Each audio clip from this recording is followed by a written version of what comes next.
Okay, what's up, guys? Here with V-Chan and Noah Sterling. Victoria is the women's team captain, and Noah is one of the seniors on the men's team. And I want to talk to them about what the diver training trip experience is like. Obviously, I'm not a diver. I don't know what it's like, so I'm really curious to see how training trip is different for them, how what they're trying to get out of practices is different, and how they experience the entire trip a little bit differently. So the three things we're going to cover are our goals for the trip and short and long-term goals of just like training and how this trip plays into our season, and then also how the divers, interact with the swimmers and how our cohesion goes along with the team as a whole. Obviously, the same goals apply for the swimmers as the divers. It's right toward the end of season. You have maybe 3-4 weeks before your conference meets, and really your goal is to kind of put yourself in a different location, different environment, and still be able to do your dives. Because I think a big thing is that obviously we don't dive outside. Nowhere we compete dives outside, but diving outside kind of throws a wrench in what you're traditionally kind of used to, and so that combined with the fact it's cold, there's wind, there's a lot of different variables that kind of make it a lot harder to dive.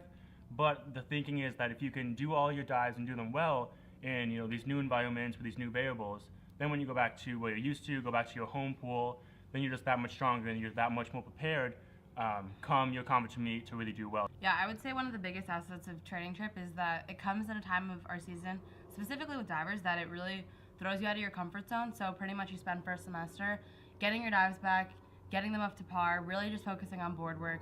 And then when training trip comes around, you should be comfortable enough doing your dives anywhere, and it's just a matter of adjusting to those different elements because meets are going to come quick the next few weeks, and you got to be able to kind of just go with the flow with whatever's thrown at you. It's definitely a matter of getting those reps in. So 2 practices a day are going to do that for you.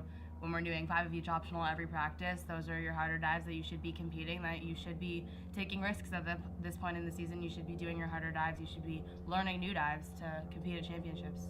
Yeah, and I think that's also kind of a big goal, kind of more long term, is that if you have 4 or 5 weeks, that's plenty of time, especially when you're doing doubles, doing intersession, doing training trip, to kind of try out some new dives. You don't have classes to worry about.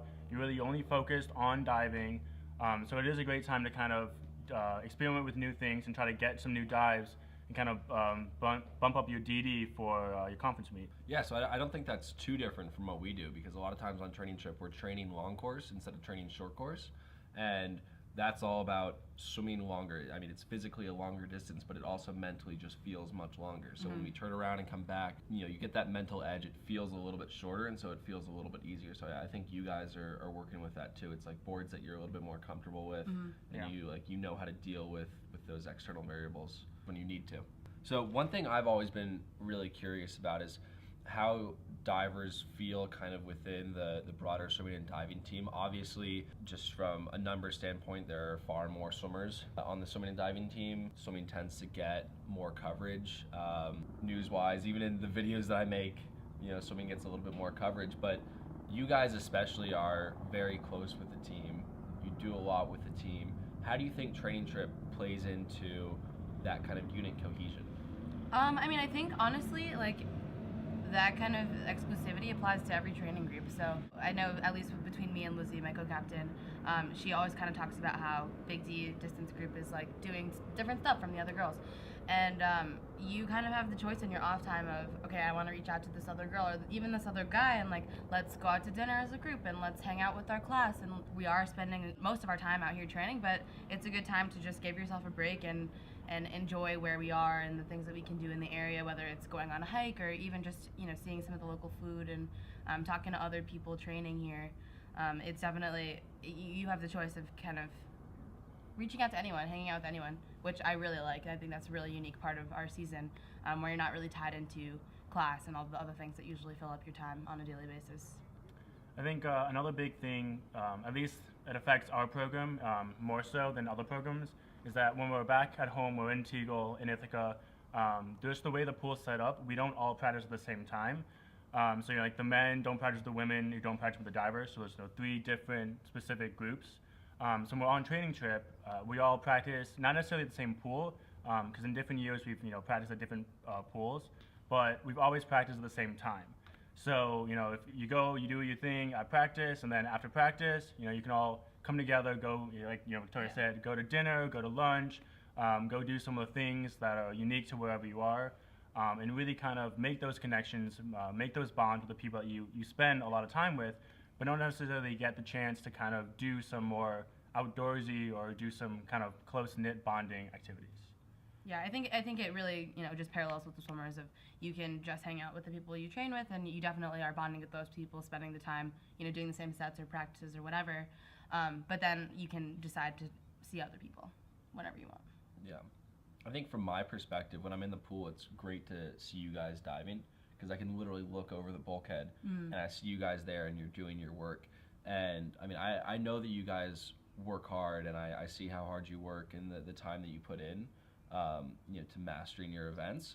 But it's also just really nice to know, hey, the divers are in this with me. We're all doing it at the same time. Yeah. If it's cold outside, we're all experiencing the cold. Your guys' skin is crazy dry right Yeah. now. I think yours is worse than mine. I feel pretty bad for you having to get in and out of the pool. You get that chlorine burn. Yep. Nice. Windburn is nice also. Yeah, We also chafe. It happens.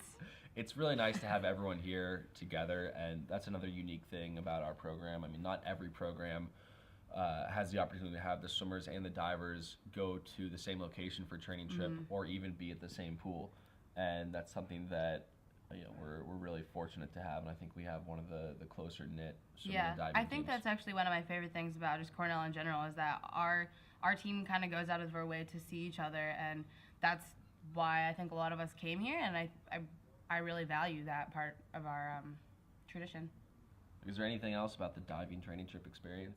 It's just really easy to get overworked and definitely not take care of yourself the right way. I think Christian and the coaches are doing a really good job of making sure that we are doing what we need to be doing here, but not overdoing it, and that's really easy to just do when you're putting in so much time. I would agree with that. The coaches, obviously, the goal is to kind of break you down, work you hard, get you better.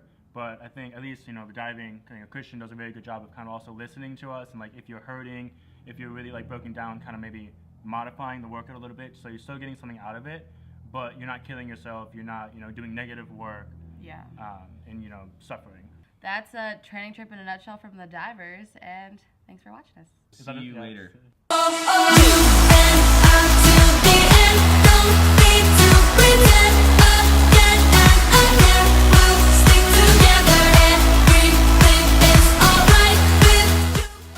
And I've had enough. That's the end of the video, everyone.